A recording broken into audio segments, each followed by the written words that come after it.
Good evening, friends. I am Captain Dr. D.K. Ramawat, working as a consultant cardiologist at Ramawat Heart and General Medicine Hospital, Badmer, Rajasthan, India since 20 years.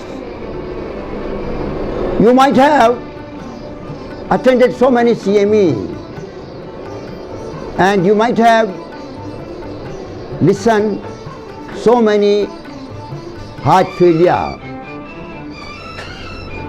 and mostly you must have seen and heard the systolic heart failure, but never diastolic heart failure, that is diastology, because it is a difficult chapter. It is most difficult chapter of cardiovascular diseases, the diastolic dysfunction of the heart. But I have made very easy for you people, which you can understand very well. So let us come and discuss diastology, the diastolic dysfunction of the heart.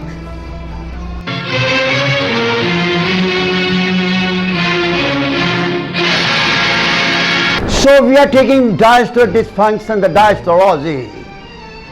Regarding introduction, incidence and prevalence.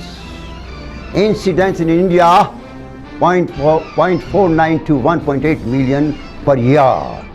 Prevalence in India 8 to 10 millions, that is 1.2 per 1,000 people. Now incidence in USA, it is 6,50,000 per year. And what is prevalence in USA? It is 5 million. This is responsible for 30 to 50% of congestive heart failure, which is increasing by 1% per year. Regarding age, incidence increases with age over 55 years of the age. More common in elderly women. Regarding race, it is more common in black patients. Nevertheless, incidence and prevalence of the heart failure in India is bound to increase due to, number one, increased life expectancy, number two, increasing prevalence of diabetes mellitus, coronary artery disease, hypertension, obesity, smoking, the contribution of the congenital heart diseases, and lastly, rheumatic heart diseases. They also seems to be substantial cause. Now, the normal function of the diastole is allow ventricular filling within physiological rates with elevation of left ventricular and diastolic pressure.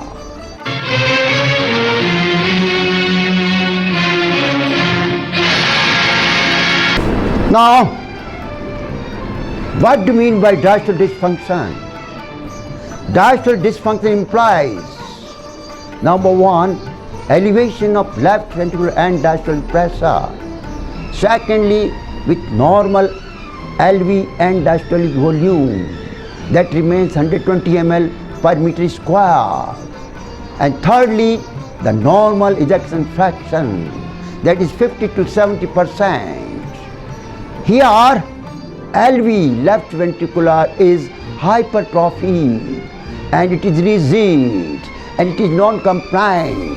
So, your problem is of relaxation of the left ventricle.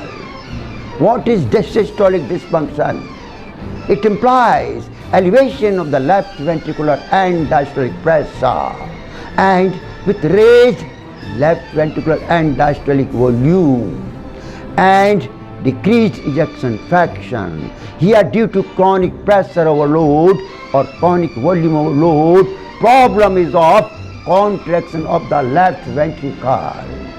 Systolic dysfunction is more common, it is 70%. Diastolic dysfunction is less common, this is only 30%. Diastolic dysfunction is characterized by what?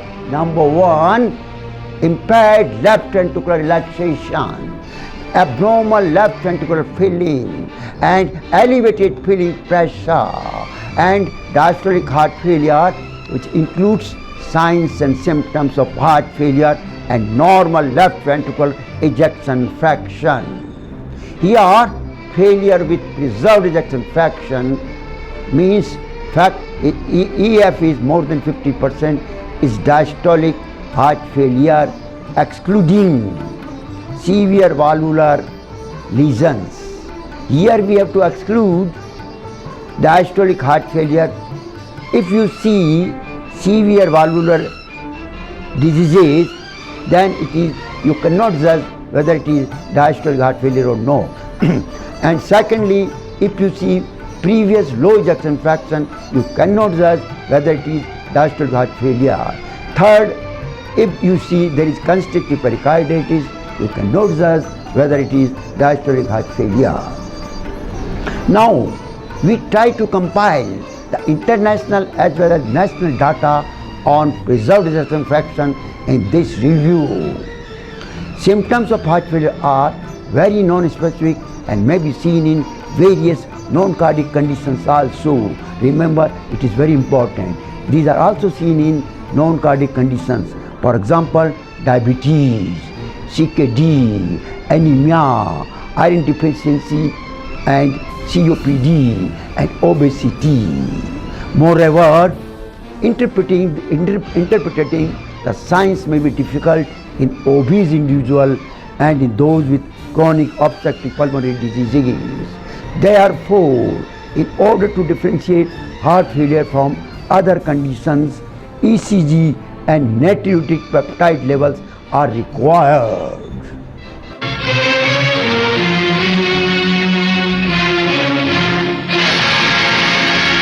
So, now how important is ECG and B-type natriuretic peptide or N-terminal pro-B-type natriuretic peptides in patients with signs or symptoms suggestive of heart failure?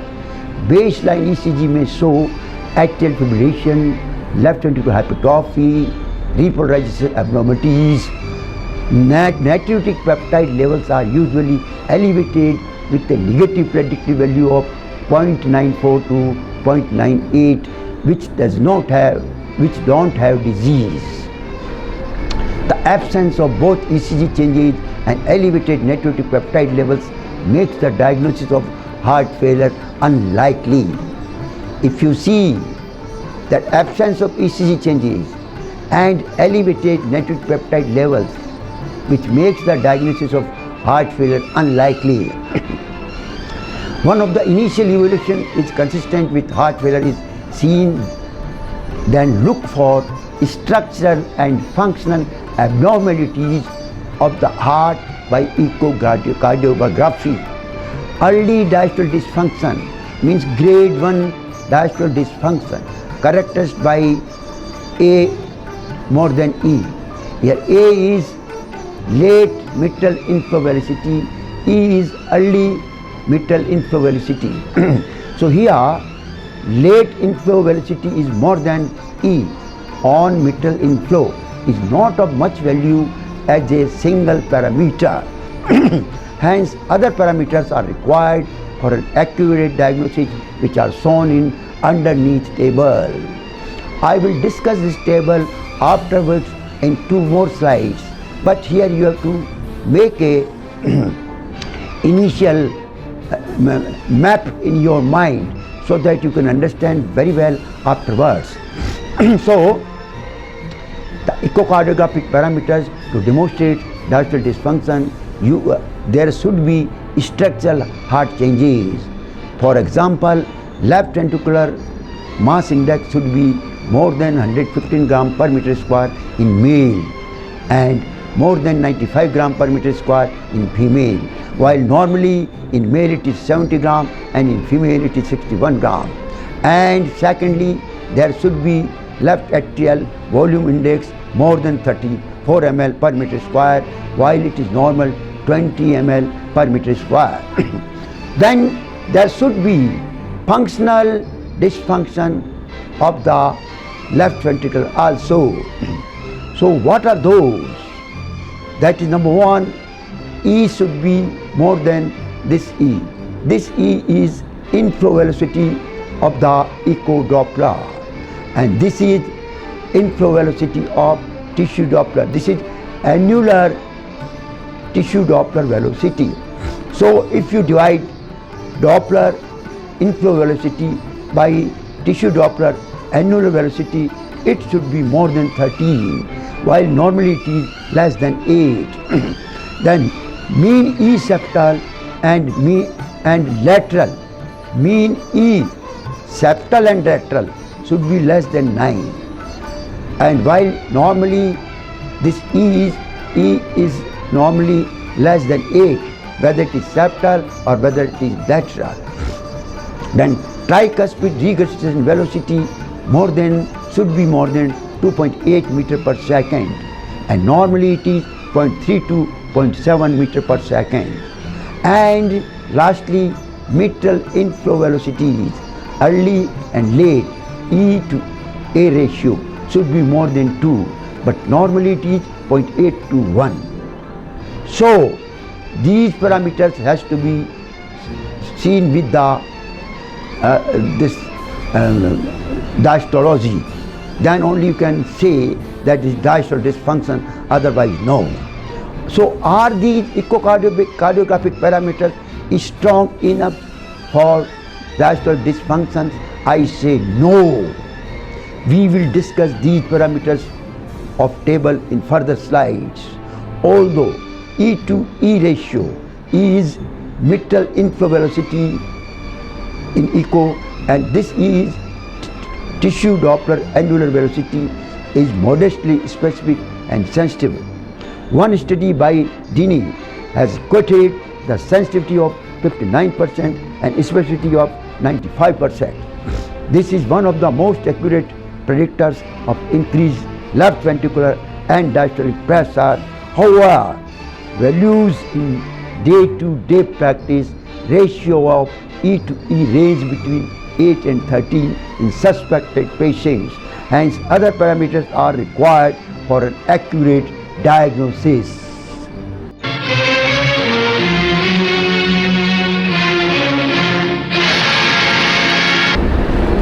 So, the value of E to E ratio has its own limitations, which are as follows. E to E ratio is not accurate in normal subject where diastolic dysfunction not present. Second, patient with heavy annular calcification. Third, mitral valve diseases. Fourth, pericardial diseases. Fifth, tachycardia. Sixth, bradycardia. Seventh, heavy block. Eighth, arrhythmias. Ninth, mitral annular calcification. And 10th, mitral valve prosthesis. 11th, any mitral stenosis more than grade 3 plus mitral regurgitation. Accuracy is doubtful in patients of coronary artery diseases with regional valve motion abnormalities. There are different cutoff values depending on the site of measurements. Now, significant data on Indian population, we can conclude that preserved ejection fraction constitutes more than 50% of the patients with heart failure in the community setting.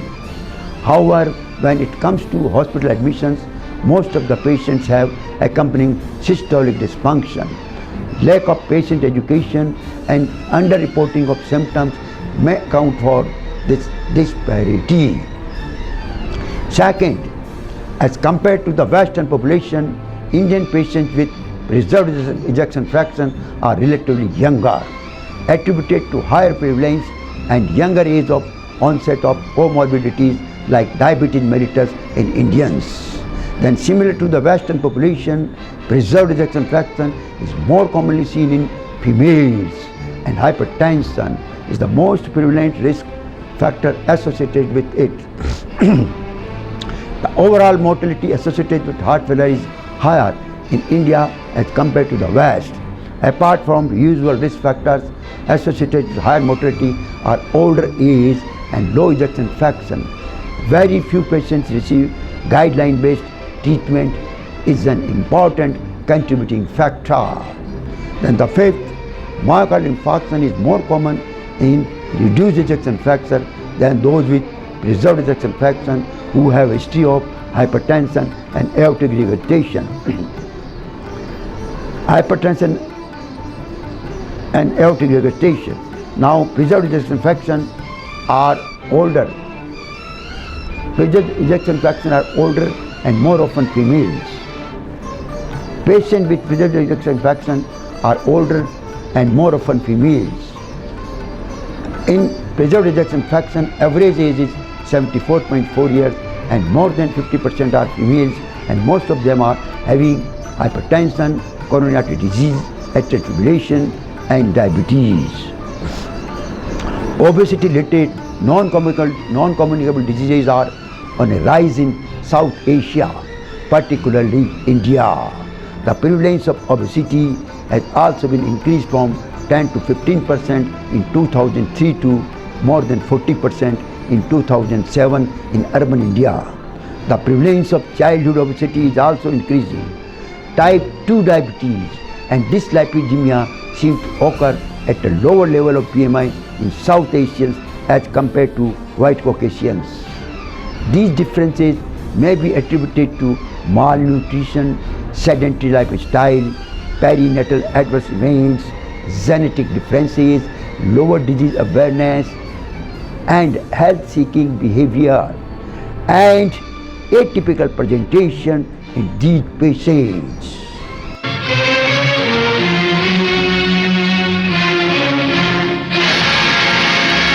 Now, fourth point, applicability of international guidelines in the Indian setting. As per the guidelines, diagnosis of preserved ejection fraction requires what?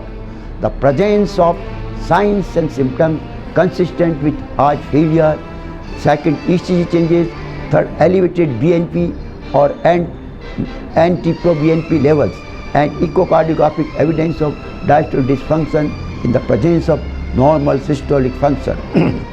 In the Indian setting, there are numerous hindrances to an appropriate guideline-based diagnosis. 75% of the Indian population lives in areas where healthcare is provided by primary health centers and local primary care physicians. The echocardiographic setting and lab investigations, that is natriuretic peptides, are not available in this setting. Thus, by the time the diagnosis is established, the disease is likely to have progressed to overt heart failure. Values of BNP and anti-pro-BNP are useful in an emergency setting to differentiate between cardiac and non-cardiac causes of dyspnea. However, its use in India is limited mainly because of its high cost and non-availability. Then, third point is echocardiography plays a vital role in distinguishing systolic and diastolic heart failure. So, assessment of diastolic dysfunction is further enhanced by tissue Doppler, this being a cheaper and easily available non-invasive investigation and should be performed in all patients with suspected heart failure. Vast majority of patients do not reach to a secondary or tertiary care center where this facility is available. Now, the major fifth point is the diagnosis of heart failure with preserved ejection fraction being missed in India. I say yes. Most of the clinicians have their own reservation in making a diagnosis of preserved ejection fraction confidently. Are we missing the diagnosis of preserved ejection fraction in India? I believe we are missing. Once a patient with dyspnea, whether it is acute or chronic, presents in the emergency department, and if no etiology reason is found on routine investigation and ejection fraction is normal on screening by echo, most clinicians start thinking of a non-cardiac cause of dyspnea and treat with a cocktail regime of number 1 diuretics, second bronchodilators, third antibiotics. Some of clinicians diagnose as hypertensive heart failure.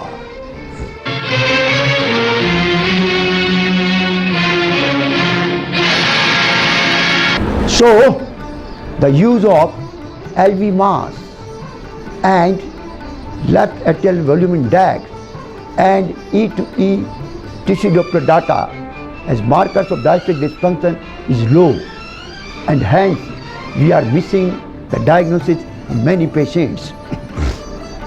In my opinion, all such patients should have anti-pro-BNP estimation and detailed echo including tissue Doppler before labeling them as non-cardiac.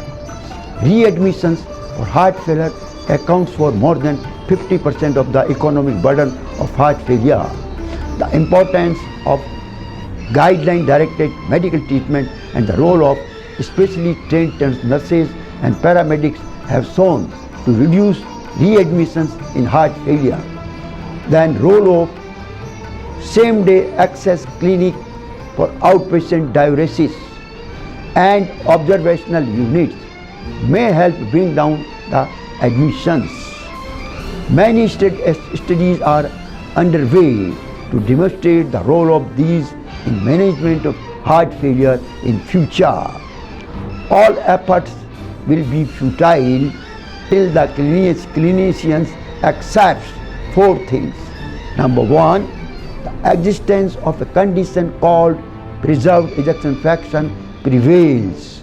Second, attempts to diagnose it at an earlier stage required. Third, make an active effort to control the coexistent cardiac and non-cardiac conditions. And fourth, lastly, they should realize that symptoms of dyspnea with normal ejection fraction can still be a heart failure.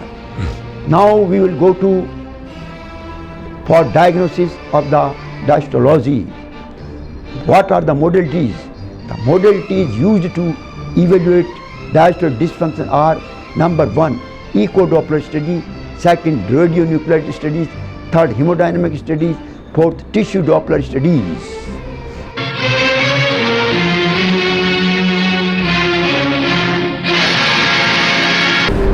Now we will take echo Doppler study for diagnosis of preserved ejection fraction, that is diastolic heart failure.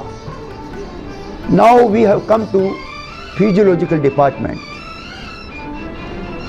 We are going back because in diastology we have to know the four phases of diastole. LV filling in different phases of diastole we have to know first. So LV filling occurs in four parts in diastole. Number one, diastolic relaxation phase, IRP. There is no filling but has an impact on filling of LV in subsequent phases. It is an active phase and requires a lot of energy. Second, rapid filling phase. Major portion of filling occurs 80% in this filling phase, and this is governed by myocardial relaxation, mitral valve gradient and myocardial compliance. Then third, slow filling phase. Here only 5% filling occurs.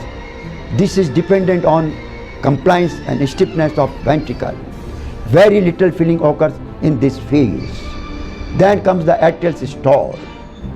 Here this contributes to 15% of the LV filling if LV is less compliant. But you must remember, if LV is less compliant, the contribution may increase to 30 to 35%. 15% normally occurs at the time of atrial systole, but it can be increased to 30 to 35% in less compliant LV, because in this case atria has to push blood more forcefully and more blood has to be pushed.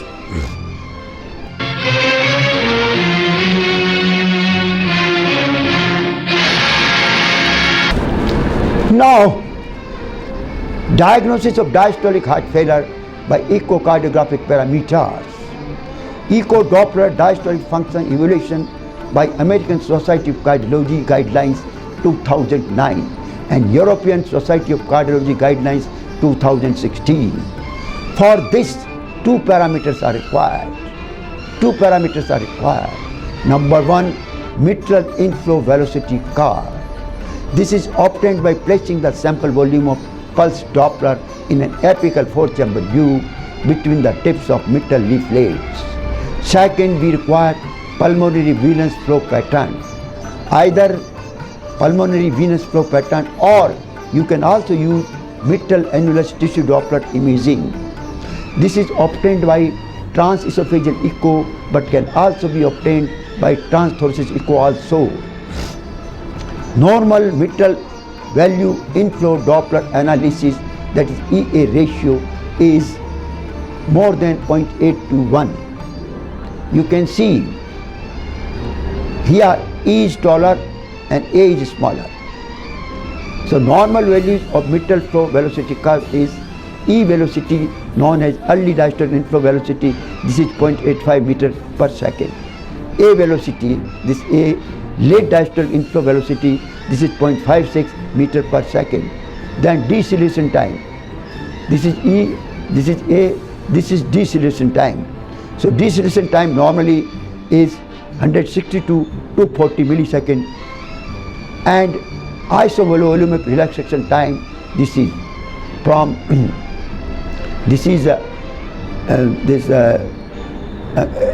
closure of aortic valve to start of the inflow E velocity is isovolumic relaxation time, and this is 70 to 100 millisecond. Then what is normal E to A ratio? Means if you divide E by A, then ratio comes 0.8 to 1. So here this is the A duration, this is deceleration time, this is isovolumic relaxation time. Here if you go for tissue Doppler, this is tissue Doppler velocities. Here E, this is the E is annular velocity. It is septal and lateral both. Septal is less than 7 meter per second in diastolic dysfunction, and while normal it is less than 8. And in diastolic dysfunction, this lateral E is less than 10 meter per second, and normally it is less than 8 meter per second. And mean of these two E means mean of E septal and lateral is less than 9 meter per second in case of this diastolic dysfunction.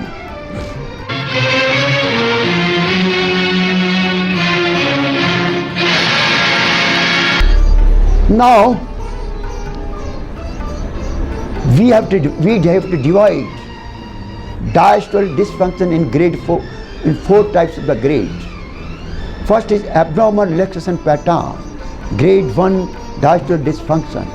Second, pseudonormalization, grade 2 diastolic dysfunction. Third is reversible restrictive pattern, grade 3 diastolic dysfunction. Fourth is fixed and irreversible restrictive pattern, that is grade 4 diastolic dysfunction. So first we will take, these are the 4 basic pattern or rules or dynamics which are seen. 4 basic pattern, rules or dynamics. First we will take mild diastolic dysfunction, also known as impaired relaxation, means grade 1. This is abnormal relaxation pattern. What you see here, you see E is small, A is taller. This is just opposite, because there is grade 1 diastolic dysfunction. So here E velocity is less than A, and deceleration time is more than 240 millisecond, and isovolumic relaxation time is more than 100 millisecond, and EA ratio is less than 0.8 to 1. Here you can see E is smaller than A, but if you do valve flow maneuver or you give the drug like nitrate, it reverses. Means you see here the E again becomes tall and A becomes smaller. So deceleration time increases and isovolumic relaxation time also increases. It is increased. And this occurs in which conditions? Number 1, it occurs as a normal pattern after age 70 without any disease. Remember, it is normal after age 70 years without any disease. Now what is clinical status at that time? Here LA, left atrium filling pressure is normal, that is 4 to 12 millimeter, or mildly elevated means more than 12 to 15 millimeter, and here patient is asymptomatic. So here E to A ratio is less than 0.8 to less than 1.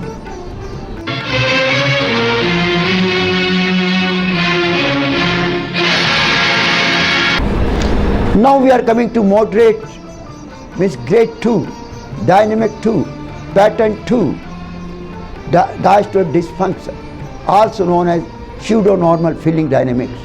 Grade 2, here E to A ratio is more than 0.8 to more than 1.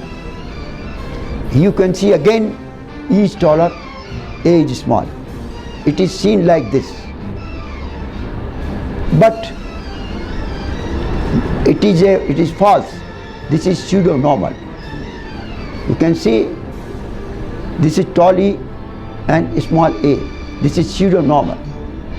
And if you give Wallace-Swan maneuver and drag like nitrate, it reverses, means abnormal relaxation pattern. It comes to abnormal relaxation pattern, means grade 1. Now, this occurs in what conditions? It occurs in number 1 in LVH, left ventricular hypertrophy, due to any cause. For example, hypertension, aortic stenosis, hypertrophic cardiomyopathy, second coronary artery disease, third in old age. Now, what will be the clinical status in this condition? It is associated with elevated left atrial filling pressure, and there is increased left ventricular and diastolic pressure with increased preload of heart, which indicates further deterioration in diastolic function.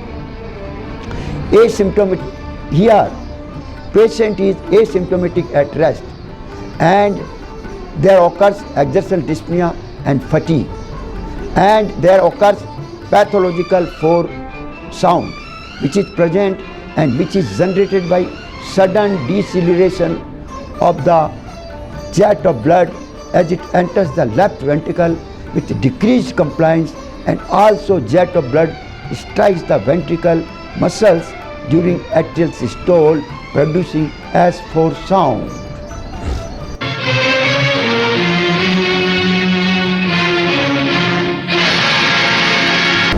Now I will like to show you how it is pseudo-normal. You can see this is normal, and this is pseudo-normal.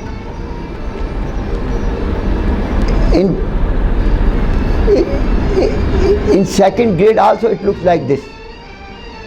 It means mitral inflow velocity remains same, but it is not. This we will find out by pulmonary venous flow pattern, whether it is normal or pseudo-normal. So we have to decide whether this is normal or no. This is in the grade 2 diastolic dysfunction.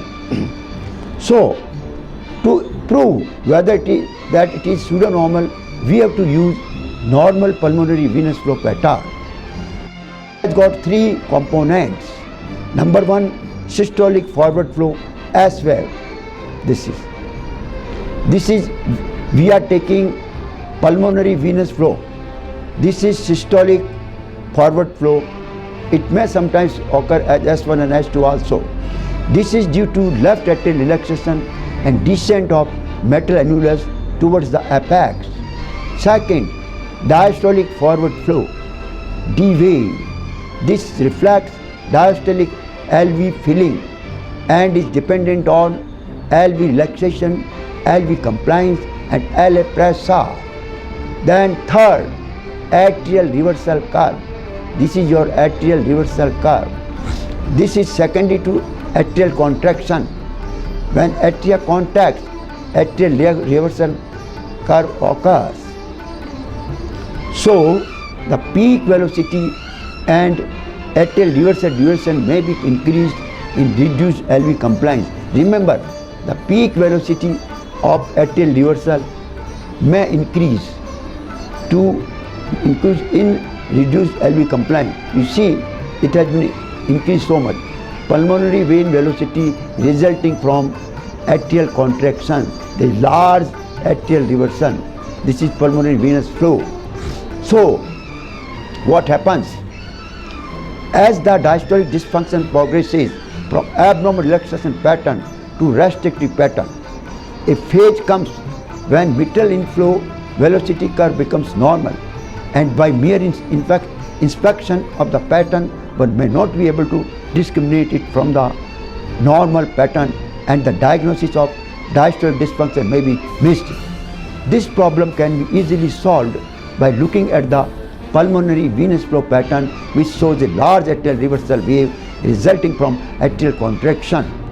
Although the mitral inflow velocity curve looks normal during pseudonormalization phase, but patient will have some signs and symptoms of diastolic dysfunction, and clinical examination may serve as a useful guide to discriminate normal from pseudonormal pattern. A decrease in preload with nitrates will decrease E velocity and increase acceleration and deceleration time. An increase in preload will cause increase in E velocity and reduce acceleration and deceleration time.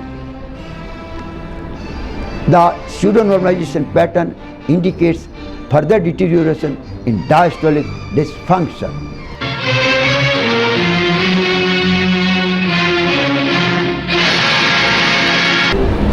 Now we are entering in the grade third pattern, third degree. Third is severe diastolic dysfunction. It is reversible. It is reversible restrictive pattern. Reversible restrictive diastolic filling dynamics. You can see these are the E and this is A. And after valsartan maneuver and drugs like nitrates, it has reversed. E has become smaller and A has become taller. You can see here, E smaller and A taller after drugs like nitrate. So, parameters of restrictive pattern will be E velocity more than A, deceleration time less than 150 milliseconds, isovolumic relaxation time less than 70 milliseconds, and EA ratio more than 1.5 to 2. This is altered after valsartan maneuver and drugs like nitrates. This is grade third, diastolic dysfunction.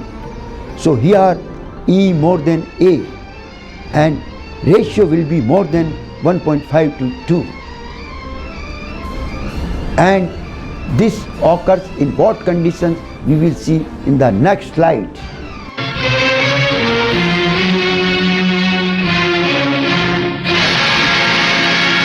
This occurs in severe dilated cardiomyopathy, restrictive cardiomyopathy, and ischemic cardiomyopathy.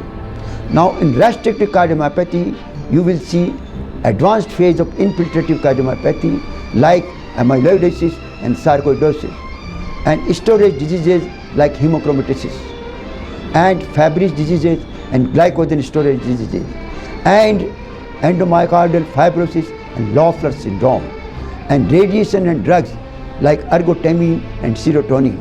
So all these are the causes of the grade third restrictive pattern, which is reversible. But you have to remember here one thing, which is more important. You can also see this pattern in what? There is one exception of this rule in very young. If you find a very young person and healthy person, an athlete, then there will be supernormal diastolic function. Supernormal diastolic function is also looks like this.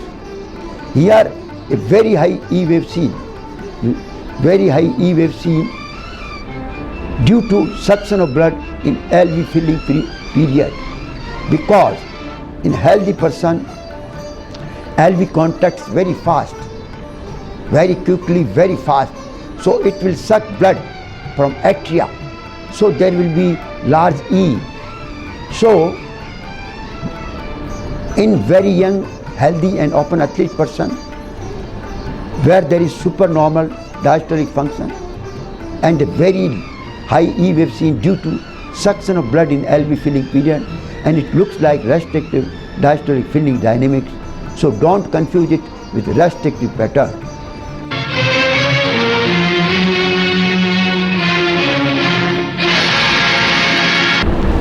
Now, what will be the clinical status in the grade 3, in third pattern or third degree? Here there is further increase in left atrium and there is increase in left atrial filling pressure and further increase in left ventricular and diastolic pressure with further increase in preload, and patient has dyspnea at rest or at minimal exertion and fatigue, and there is pathological S3 present, as with decreased compliance of LV due to left ventricular hypertrophy and diastolic dysfunction. A normal amount of blood entry in LV challenges ventricular elasticity and generates S3. So in this case S3 will be seen, but S4 was seen in grade 2.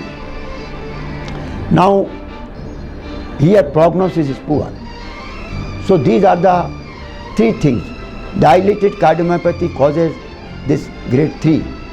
So here you will see in dilated cardiomyopathy massive global dilatation and thinning of LV muscles, and LA is also dilated.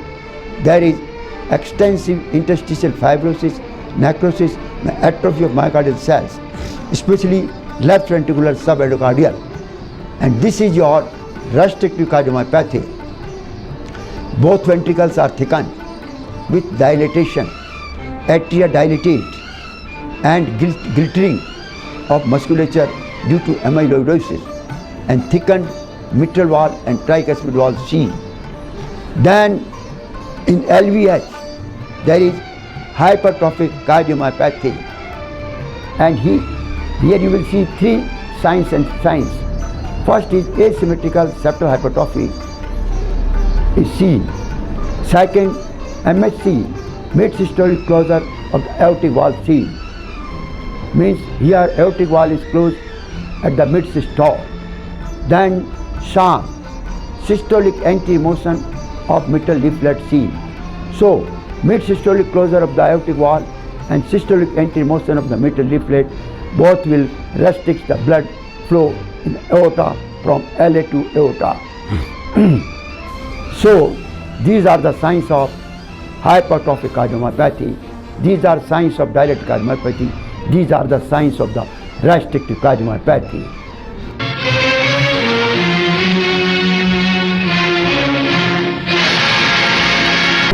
And here now I am going to the last stage of diastolic dysfunction, that is severe fourth stage, severe diastolic dysfunction, that is fixed and irreversible restrictive pattern. No doubt that third was also restrictive pattern, but that was reversible. But here you will find fixed and irreversible pattern, fixed restrictive diastolic filling dynamics. Here you see after Waldenström maneuver and drugs like nitrate, it is not altered. It is same, E and A. So here you see E and A remain same after giving drug and after giving Waldenström maneuver.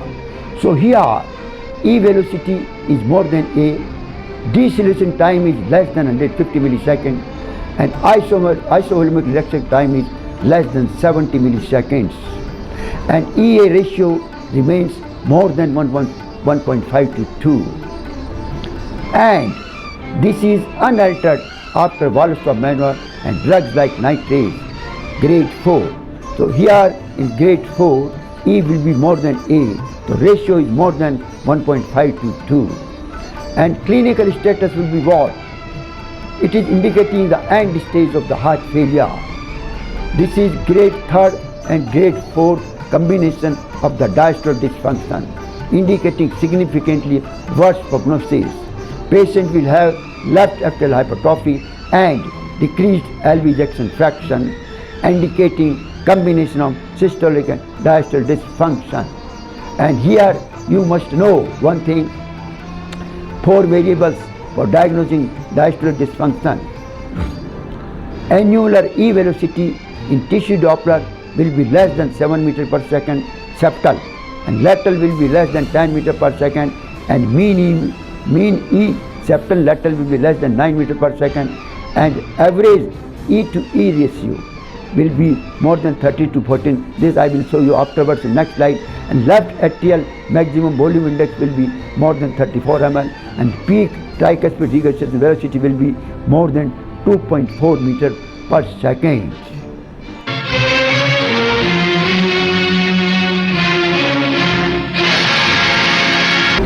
This is all stages of diastolic dysfunction we have already discussed: normal, grade 1, grade 2, grade 3 and grade 4 irreversible diastolic dysfunction.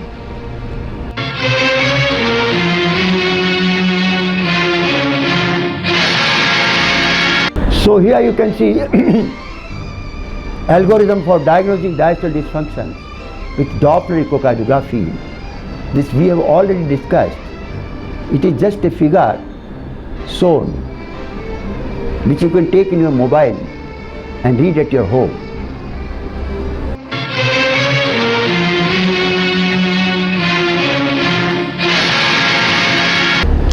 Again, now we have come to a table which I wanted to show you echocardiographic parameters to demonstrate diastolic dysfunction. These are the structural changes, these are the functional changes in the echocardiography. And here in structural changes there should be left ventricular mass index more than 115 gram per meter square in male and more than 95 gram per meter square in female. Normally in male it is 70 gram and in female it is 61 gram. And left atrial volume index should be more than 34 ml per meter square, and normally it is only 20. In the same way, if you go to the functional changes of left ventricle echocardiography, then you will see that this E, mitral inflow velocity of the Doppler echo, and this E of tissue annular velocity, tissue annular velocity E. If you divide tissue annular velocity in Doppler inflow velocity, it comes more than 13, but normally it is less than 8. So this is diastolic dysfunction. Then mean E septal, mean E of septal and lateral is less than 8, less than 9 meter per second, but normally it is 8. In the same way, here you can see septal and lateral.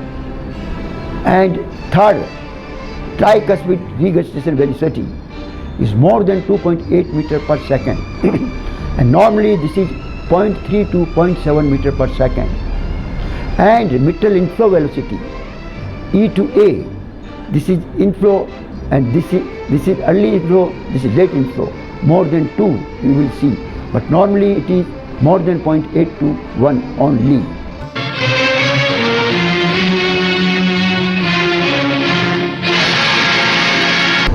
So here I am showing you how to find out left ventricular mass. You can take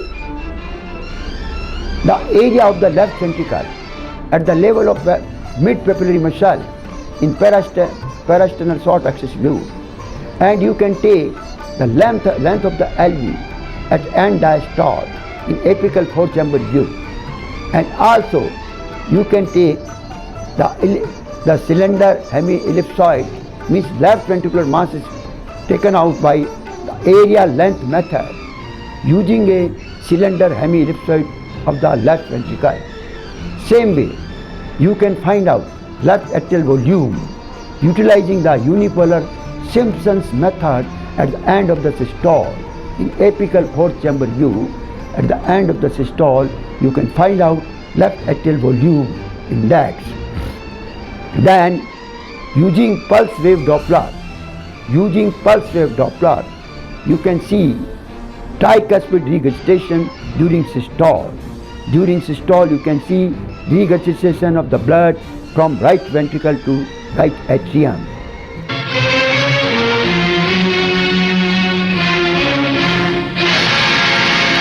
So what we have seen, finally, for diagnosis of preserved ejection fraction, means diastolic dysfunction, following criteria has been suggested by European Society of Cardiology 2016 guidelines. There are 4 criteria. First is symptoms and signs of heart failure should be there. Second, left ventricular ejection fraction should be more than 50. Third, there should be elevated levels of natriuretic peptides, means B-type natriuretic peptides should be more than 35 picogram per ml, or N-terminal pro-B-type natriuretic peptide should be more than 125 picogram per ml in non-acute setting, and BNP more than 100 picogram per ml and anti-pro-BNP more than 3 picogram per ml in acute setting should be there.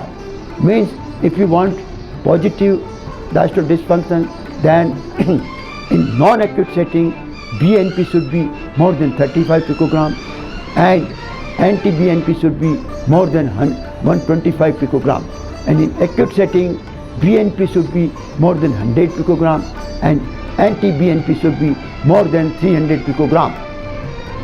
But you have to note one thing, that BNP between 100 to 500 picogram per ml has a grey area where it is considered inconclusive.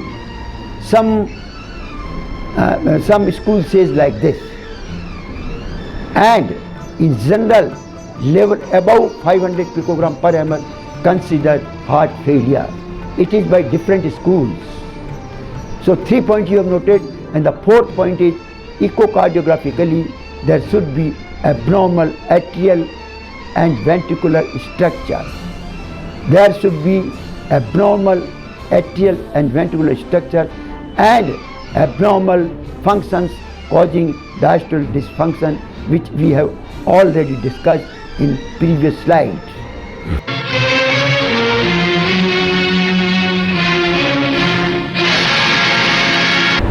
So here I am giving you some example of, there was comparison between criteria of 2009, 2016 and Canberra study in 1000 patients by all media, and they found what?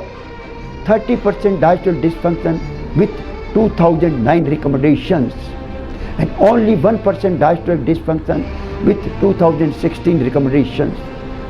30% diastolic dysfunction using Canberra study criteria and 15% diastolic dysfunction classified as intermediate, and among these 15%, 60 to 80% were from 2009 criteria. Therefore, to differentiate between normal and abnormal diastolic function needs further elaboration. Now I would like to tell you some questions of DM cardiology. The first question is, if severe MR present, severe mitral regurgitation present, is it possible, is it feasible for measuring diastolic dysfunction? I say no. Second question, if the patient is on mechanical ventilation, whether valves maneuver possible or no? I say no. Third question, if prosthetic mitral valve is present, is it possible to measure diastolic dysfunction? I say no. Fourth question, using parasternal short axis view instead of apical fourth chamber view, is it possible to measure diastolic dysfunction? I say no.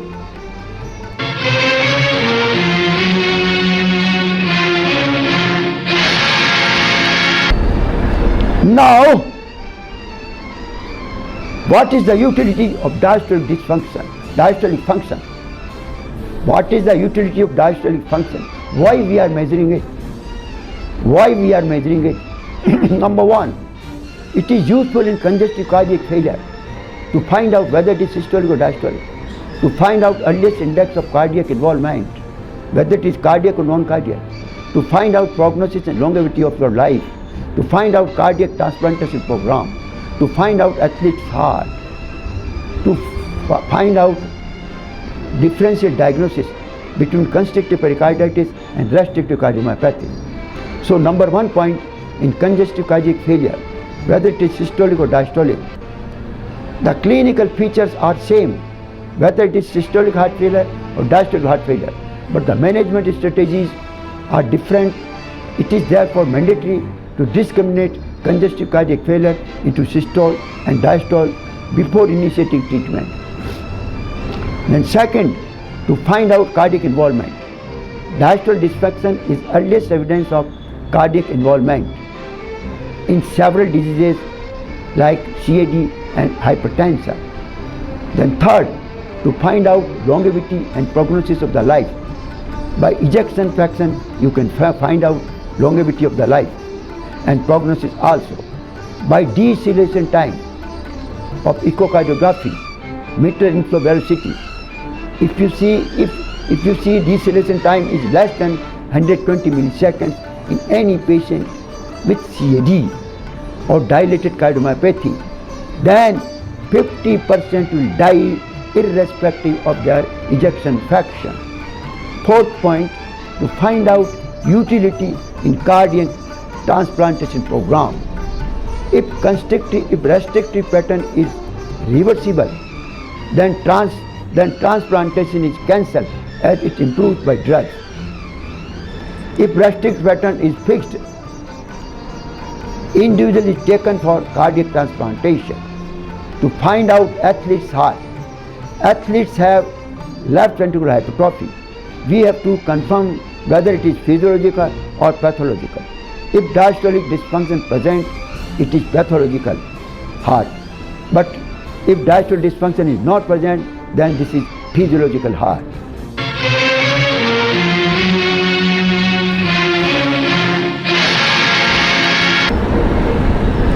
Now this is the last.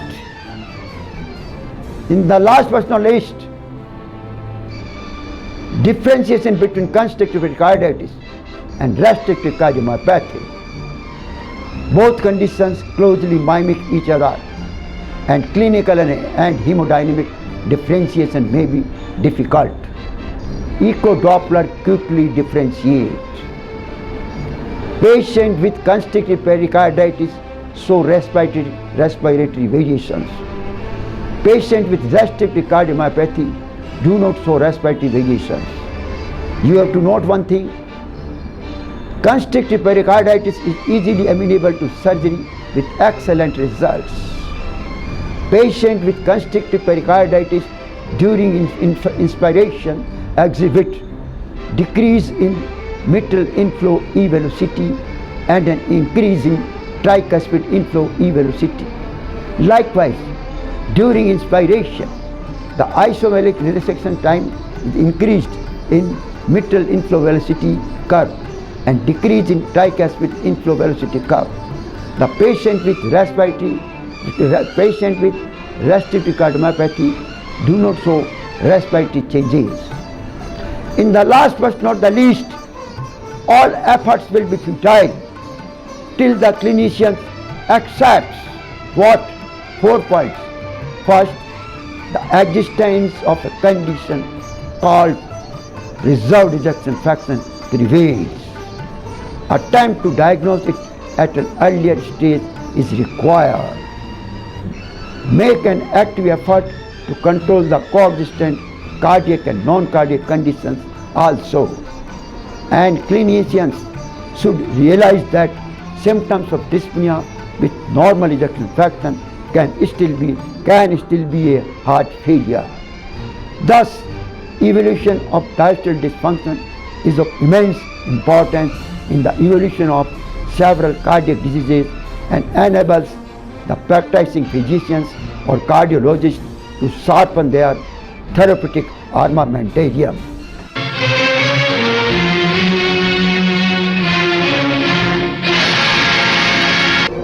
This was the simplest way which I have cleared to understand the diastolic dysfunction of the heart, known as diastology. And I thank you very much for your kind attention. I again thank you very much for your kind attention.